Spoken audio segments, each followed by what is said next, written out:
कोकणात ठाकरेंच्या सेनेचा सुपडा झाल्याचं विधान मंत्री योगेश कदम यांनी केलंय। ठाकरे सेनेचे नेते सुभाष देसाईंवरती बोलताना त्यांनी हे विधान केलंय।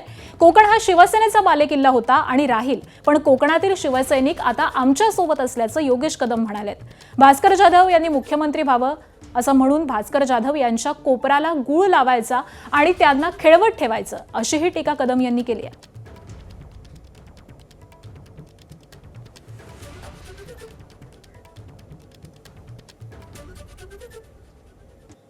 कोपऱ्याला गुळ लावून ठेवायचं आणि त्याला खेळवत ठेवायचं, अशा पद्धतीचे वक्तव्य आहे।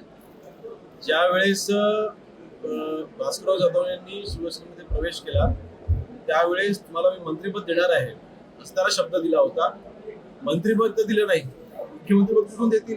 होय, कोकण हा शिवसेनेचा बालेकिल्ला होता, आजही आणि उद्याही राहील, परंतु शिवसेना आज शिवसैनिक आज आमच्यासोबत आहे, तुमच्यासोबत नाही। सुपडा साफ झालाय विधानसभेला, लोकसभेला आणि स्थानिक स्वराज्य संस्थांच्या म्हणजे जिल्हा परिषद पंचायत समिती निवडणुकांमध्ये देखील सुपडा साफ झालेला उभाटा असा।